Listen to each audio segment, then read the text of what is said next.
Praise the Lord, जय मसीह की।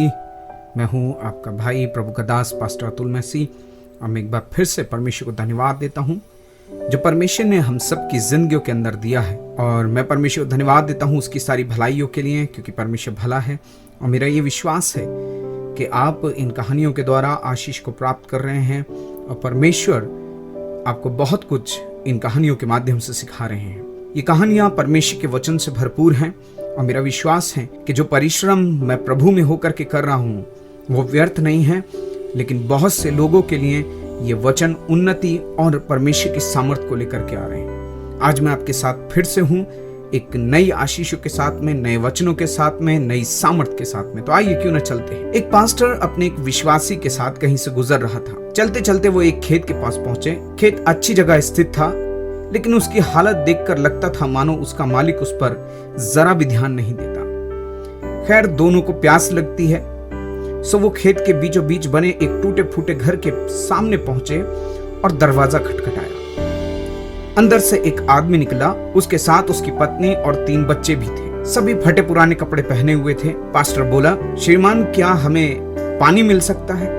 बड़ी प्यास लगी है। आदमी बोला, जरूर। उन्होंने पानी का जग थामते हुए बोला, मैं देख रहा हूँ कि आपका खेत इतना बड़ा है, पर इसमें कोई फसल नहीं बोई गई है और न ही यहाँ फलों के वृक्ष दिखाई दे रहे हैं, तो आखिर आप लोगों का गुजर कैसे चलता है? पास्टर ने ये उनसे प्रश्न पूछा। आदमी कहता है, जी हमारे पास एक भैंस है, वो काफी दूध देती है, उसे पास के गाँव में बेचकर कुछ पैसा मिल जाता है और बचे हुए दूध का सेवन करके हमारा गुजर बसर चलता है। पास्टर और उनका शिष्य आगे बढ़ जाते हैं। तभी आदमी उनसे कहता है, काफी शाम हो गई है, आप लोग चाहो तो आज रात यहीं रुक जाएं। पास्टर और उनके साथ जो बिलीवर था, दोनों रुकने को तैयार हो गए। आधी रात के करीब जब सभी गहरी नींद में सो रहे थे, तभी पास्टर ने अपने विश्वासी भाई को उठाया और बोला, चलो हमें यहाँ से अभी चलना है और चलने से पहले हम उस आदमी की भैंस को चट्टान से गिराकर मार डालेंगे। विश्वासी को अपने पास्टर की बात पर यकीन नहीं हो रहा था, पर वो उनकी बात काट नहीं सकता था। दोनों वहां से उठे और भैंस को मारने को चल पड़े और रात को गायब हो गए। इस घटना ने उस विश्वासी भाई के जीवन पर बड़ा गहरा प्रभाव डाला और करीब 10 साल बाद जब वो विश्वासी भाई एक सफल व्यापारी बन गया, तो उसने सोचा क्यों ना अब अपनी गलती का पश्चाताप करने के लिए एक बार फिर से उस आदमी से मिला जाए और उसकी आर्थिक मदद की जाए। उस भाई ने अपनी चमचमाती हुई कार से वहां उस खेत के सामने पहुंचा। वह भाई अपनी चमचमाती हुई कार से उस खेत के सामने पहुंचा। वो विश्वासी को अपनी आंखों पे यकीन नहीं हो रहा था। वह उजड़ा खेत अब फलों के बगीचे में बदल चुका था। टूटे फूटे घर की जगह एक शानदार बंगला खड़ा था और जहाँ अकेली भैंस बंधी रहती थी, वहाँ अच्छी नस्ल की कई गाय और भैंस अपना चारा चल रही थी। विश्वासी ने सोचा, शायद भैंस के मरने के बाद वो परिवार सब बेच बाच कर कहीं चला गया होगा और वापस लौटने के लिए वो अपनी कार को स्टार्ट करने लगा। तभी उसे वो 10 साल पहले वाला आदमी दिखा और वो उस आदमी से बोला, शायद आप मुझे पहचान नहीं पाए, सालों पहले मैं आपसे मिला था। उस विश्वासी ने उस आदमी की तरफ बढ़ते हुए बोला। वो गरीब व्यक्ति उस विश्वासी से बोला, नहीं नहीं, ऐसा नहीं है, मुझे अच्छी तरह याद है आप और आपके पास्टर यहाँ आए थे। कैसे भूल सकता हूँ उस दिन को। उस दिन ने तो मेरा जीवन ही बदल कर रख दिया। आप लोग तो बिना बताए चले गए, पर उसी दिन न जाने कैसे हमारी भैंस भी चट्टान से गिरकर मर गई। कुछ दिनों तक तो समझ नहीं आया कि क्या करें, पर जीने के लिए कुछ तो करना था, सो लकड़ियां काट कर बेचने लगा। उससे कुछ पैसे मिले तो खेत में फसल बो दी। सौभाग्य से फसल अच्छी निकल गई।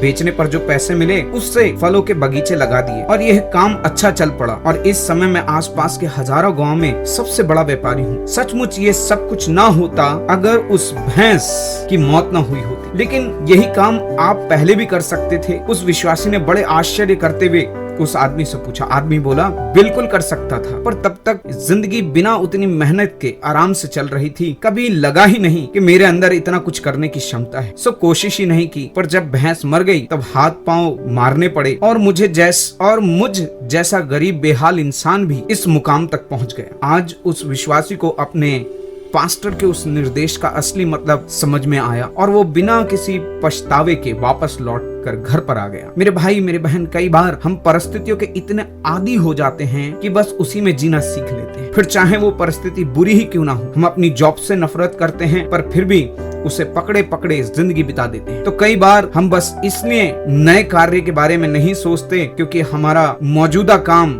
दाल रोटी का खर्चा उठाने के लिए काफी होता है, पर ऐसा करने में हम कभी कभी अपनी असलियत को और अपनी काबिलियत को पहचान नहीं पाते और बहुत सी ऐसी चीजें करने से चूक जाते हैं जिन्हें करने की हमारे अंदर क्षमता है और जो हमारी लाइफ को कहीं बेहतर बना सकती है। सोचिए, कहीं आपकी जिंदगी में भी तो कोई ऐसी भैंस नहीं है जो आपको एक बेहतर इंसान, बेहतर विश्वासी और बेहतर मसीह बनने से रोक रही है। कहीं ऐसा तो नहीं है कि आपको लग रहा है कि आपने उस भैंस को बांध रखा है, जबकि असलियत में उस भैंस ने आपको बांध रखा है। मेरे भाई मेरे बहन, जब हम बाइबल में पढ़ते हैं तो यशाया नबी की पुस्तक और उसके 6 अध्याय में मैं और आप पाते हैं जहाँ यशाया की बुलाहट के विषय में, यशाया की कॉल के विषय में हमें मिलता है। और बाइबल हमें बताती है, यशाया 6 अध्याय में जब हम पढ़ते हैं तो वहाँ पर लिखा है कि जिस वर्ष उजिया राजा मरा, मैंने प्रभु को बहुत ही ऊंचे सिंहासन पर देखा और उसके वस्त्र से मंदिर भर गए। यशाया के बारे में यदि मैं और आप अध्ययन करेंगे तो मैं और आप पाएंगे यशाया एक टेम्पल प्रीस्ट था, जो कि उजिया राजा के समय में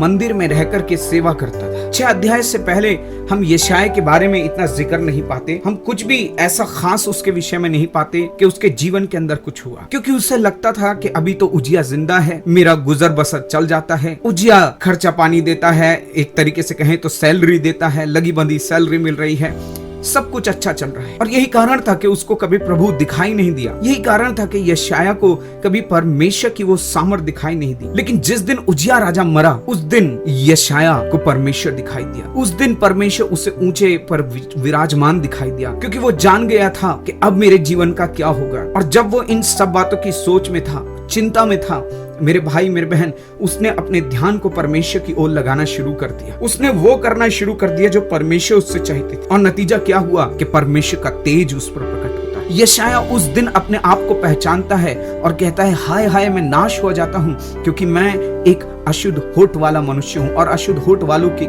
मनुष्यों के बीच में रहता हूँ। यशाया अपनी बुलाहट को कभी नहीं पहचान पाता यदि उजिया नाम की भैंस उसके जीवन में नहीं मरती। आज मेरे और आपके जीवन के अंदर हमने कई एक ऐसी भैंस पाल रखी हैं जो हमें बांधे हुए हैं, जो हमें बढ़ने नहीं दे रही। आज आवश्यकता इस बात की है कि हम इस प्रकार की सभी भैंसों को जो हमें बढ़ने नहीं दे रही हैं, इस प्रकार के सभी लोगों की रस्सियों को हम अपने जीवन से काट करके फेंक दें और परमेश्वर की महिमा के लिए कार्य करना शुरू करें। मेरे भाई मेरे बहन, काफी साल पहले जब मैंने MPCI मिनिस्ट्री की शुरुआत की, मुझसे किसी ने वायदा किया, हमने एक प्रोजेक्ट स्टार्ट किया जो कि गरीब बच्चों के लिए है। और जब हमने इस प्रोजेक्ट को स्टार्ट किया तो हमारे पास मात्र 10 बच्चे थे और हम जैसे तैसे उन बच्चों के लिए कार्य करते थे, उनको पढ़ाते थे, उनको ट्यूशन देते। तभी किसी ने मुझे कॉल किया और कॉल करके मुझसे एक प्रॉमिस किया कि हम आपको पर मंथ कुछ हेल्प भेजेंगे जो आप इन बच्चों के लिए यूज कर सकते हैं। यकीन मानिए वो मेरे लिए बड़ा खुशी का समय था और मैं जिस तरीके से कार्य कर रहा था, मैं थोड़ा ठहर गया। हर महीने मुझे वो सपोर्ट मिलती, मैं उसको यूज करता, उसको बच्चों के लिए खर्च करता। और कुछ समय बाद ऐसा हुआ कि ये प्रोजेक्ट सिर्फ 10 बच्चों के अंदर ही सिमट करके रह गया। तभी अचानक से वो जो सपोर्ट भेजते थे, उन्होंने वो सपोर्ट भेजना बंद कर दिया और मैं सोचने लगा कि अब कैसे होगा, अब किस प्रकार से होगा, अब कैसे आगे बढ़ेंगे। और मैंने परमेश्वर के आगे प्रार्थना करना शुरू किया, मैंने परमेश्वर से प्रार्थना करना शुरू किया। मैं फिर से घुटनों पे आया और परमेश्वर के आगे गिड़गिड़ा करके रोने लगा। और उस दिन मैंने परमेश्वर के आवाज को सुना और परमेश्वर के हाथ को देखा कि मैं तेरे साथ हूँ, तूने जो कार्य शुरू किया है वो मेरा कार्य है और मेरा कार्य कभी रुकता नहीं है। यकीन मानिए उस दिन परमेश्वर ने मुझसे बात किया और वो दिन है और आज का दिन है। मैं कभी रुका नहीं। आज मुझे कोई सपोर्ट नहीं करता, लेकिन फिर भी परमेश्वर मुझे बढ़ा रहा है, परमेश्वर सहायता कर रहा है और ये प्रोजेक्ट बढ़ता गया। 10 बच्चों से आज 70 बच्चे पहुंच गए हैं और परमेश्वर का धन्यवाद हो। सिर्फ 70 बच्चे नहीं, लेकिन ये पूरी मिनिस्ट्री परमेश्वर पर आश्रित होकर के कार्य कर रही है और परमेश्वर इस मिनिस्ट्री के द्वारा जगह जगह लोगों को आशीष दे रहे हैं। हम भिन्न भिन्न स्थानों पे जाकर के परमेश्वर की महिमा कर रहे हैं। परमेश्वर हमें लेकर के जाता है, परमेश्वर हमें पंजाब में, परमेश्वर हमें वरंगल में, परमेश्वर हमें भिन्न भिन्न स्टेट में, भिन्न भिन्न राज्यों में परमेश्वर अपने कार्य को कर रहा है और जहां भी हम जाते हैं लोग आशीष पाते हैं। मेरे भाई मेरे बहन, अगर उस दिन वो सपोर्टर नाम की बहस मेरे जीवन के अंदर नहीं मरती तो शायद मैं परमेश्वर में इस रीति से नहीं बढ़ पाता जिस रीति से आज मैं बढ़ रहा हूँ। मेरे भाई मेरे बहन, आज मैं आपको अपने जीवन से उत्साहित करना चाहता हूँ। आज यदि कोई ऐसी भैंस है जिसने आपको रोक रखा है और आपने आस लगा रखी है कि अरे वो मेरी हेल्प करेगा तो मैं बढ़ जाऊंगा, वो मुझे सपोर्ट देगा तो मिनिस्ट्री बढ़ जाएगी, वो मेरे लिए कार्य करेगा, ये व्यक्ति खड़ा हो जाएगा या वो व्यक्ति से मेरी पहचान बढ़ जाएगी तो मेरा कार्य होने लगेगा, मैं उन्नति करने लगूंगा, तो आप गलत सोच रहे हैं। जब तक परमेश्वर आपको आशीष नहीं देगा, जब तक आप परमेश्वर के साथ पवित्रता से नहीं चलेंगे, आप नहीं बढ़ सकते। आज आवश्यकता इस बात की है कि हर एक उस भैंस को जो हमें बढ़ने से रोके हुए है, जो हमें बांध रही है, आज हम उसकी रस्सी काट दें, आज हम उसको मार डालें और परमेश्वर में आगे बढ़ें, परमेश्वर को देखना शुरू करें। और जब यशायाह ने परमेश्वर को देखा, मेरे भाई मेरे बहन, यशायाह ने एक आवाज को सुना और उस आवाज को सुनने से पहले कुछ बातें हुई। लिखा है कि तब एक श्राप ने वेदी के अंगारे से उसके होठों को छू लिया, और जब परमेश्वर ने उसे छू लिया तो बाइबल कहती है तब यशायाह कहने लगा, मैं जाऊंगा, मुझे भेज। तब आप प्रभु के लिए तैयार हो जाते हैं। आप जो भी हैं, आप जैसे भी हैं, जो कुछ आपके पास है, वैसे ही आप परमेश्वर के लिए खड़े हो जाइए। आज किसी का इंतजार करना बंद कर दीजिए। आज किसी पर आसरा और भरोसा करना बंद कर दीजिए कि कोई आपको हेल्प करेगा और कोई आपकी मदद करेगा तब आप आगे बढ़ेंगे। नहीं, आज समय है कि आज आप आगे बढ़ें। आज ही वो समय है कि आप परमेश्वर की ओर देखें, प्रार्थना करें और प्रार्थना करके आप आगे बढ़ जाइए। मेरे भाई मेरे बहन, जब आप कार्य करना शुरू करेंगे, परमेश्वर उस किसान की भांति जिसने अपने खेत में काम करना शुरू किया और वो बढ़ना शुरू हो गया, जब आप प्रार्थना करके परमेश्वर के वचन पर भरोसा रख करके वो आगे बढ़ना शुरू करेंगे, कार्य करना शुरू करेंगे, परमेश्वर आपको आशीष देंगे, परमेश्वर आपको बढ़ाएंगे। मैं आपका भाई प्रभु का दास पास्टर अतुल मसीह लगातार आपके लिए प्रार्थना कर रहा हूं और मेरी प्रार्थना है कि परमेश्वर आपको बढ़ाए और ऐसी हर एक वो भैंस जिसने आपको बांध रखा है उसकी रस्सी आपके जीवन से काट डाले। परमेश्वर आप सबको आशीष दे। God bless you.